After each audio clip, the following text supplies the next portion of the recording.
नमस्कार, मैं हूं निवेदिता। कोई लक्ष्य मनुष्य के साहस से बड़ा नहीं, हारा वही है जो लड़ा नहीं। ये लाइन मनोज शर्मा पर बिल्कुल सटीक बैठती है। मनोज शर्मा एक ऐसा नाम जो ज्यादा चर्चित तो नहीं है, लेकिन इनकी कहानी किसी चर्चा के विषय से कम नहीं है, जो रोमांच से भरी है और भरी है मनोज शर्मा के साहस और उनकी हिम्मत से। मनोज शर्मा महाराष्ट्र कैडर से आईपीएस हैं, जो देश के हर युवा के लिए एक मिसाल है। हारी हुई बाजी को कैसे जीता जाए, ये इसकी मिसाल है। सक्सेस का असली मतलब बताने वाले मनोज शर्मा, जिनके जीवन पर बीते महीने उन्हीं के साथी और जीएसटी के डिप्टी कमिश्नर अनुराग पाठक ने एक किताब लिखी, जिसका शीर्षक है 12th फेल, हारा वही जो लड़ा नहीं। इस किताब में मनोज शर्मा की जिंदगी का हर वो संघर्ष दर्ज है जो एक आम इंसान को तोड़ देता है, उसे इतना कमजोर बना देता है कि सोचने और समझने की हालत भी नहीं रहती। लेकिन मनोज शर्मा अपनी गर्लफ्रेंड के एक वादे पर ऐसा यू टर्न ले बैठे कि एक 12वीं फेल हारा हुआ सा लड़का आईपीएस बन गया। आइए जाने मनोज शर्मा की सफलता की कहानी, जो हर किसी के लिए एक मिसाल है।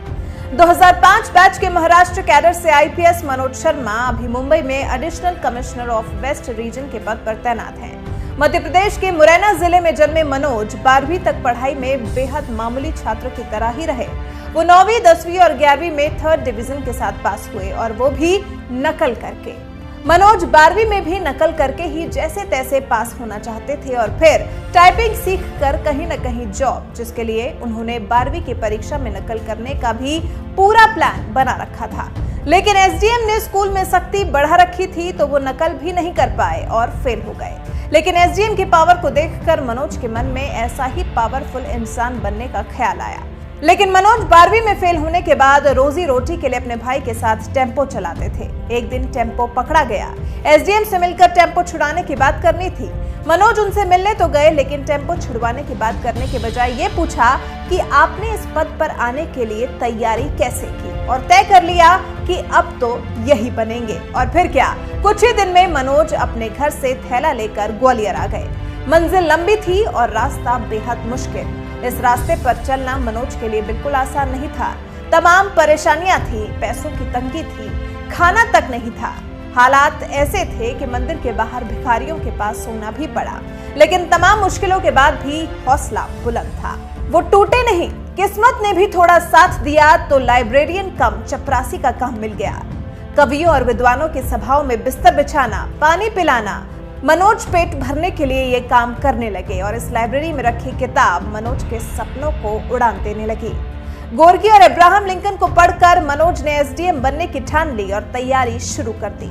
वैसे तो मनोज को एसडीएम ही बनना था, लेकिन तैयारी धीरे धीरे उच्च लेवल की करने लगे। लेकिन 12वीं फेल का ठप्पा ऐसा था जो मनोज का पीछा ही नहीं छोड़ता था। यहाँ तक कि जिस लड़की से वो प्यार करते थे, उससे भी दिल की बात ना कह सके, क्योंकि दिल में ये डर था कि वो कहीं ये ना कह दे कि तुम तो 12वीं फेल हो। इसलिए फिर से पढ़ाई शुरू की। संघर्ष करके दिल्ली पहुंच गए, और फिर पैसों की जरूरत ने बड़े घरों में कुत्ते टहलाने का काम दिला दिया, जिसके लिए मनोज को 400 रुपए प्रति कुत्ता खर्च मिलता था। विकास दिव्यकीर्ति नाम के शिक्षक ने मनोज शर्मा को बिना फीस यूपीएससी में एडमिशन दिया। पहले अटेम्प्ट में प्री बड़ी आसानी से क्लियर कर लिया, लेकिन दूसरे और तीसरे अटेम्प्ट में मनोज प्यार में थे तो फेल हो गए। जिस लड़की से वो प्यार करते थे, उसके सामने उन्होंने अपने दिल की बात रखी। कहा कि अगर तुम हाँ कर दो और मेरा साथ दो तो मैं दुनिया पलट सकता हूँ। बस इस तरह मोहब्बत में जीत के बाद मनोज ने चौथी बार में परीक्षा उत्तीर्ण कर मेंस भी क्लियर कर लिया, और मनोज यूपीएससी की परीक्षा में 121वीं रैंक के साथ आईपीएस बन गए। आईपीएस मनोज शर्मा की एक कहानी आज के समय में उन बच्चों के लिए मिसाल है जो हारने के बाद टूट जाते हैं, निराश हो जाते हैं। ऐसे में ये कहानी उन बच्चों को प्रेरणा देती है।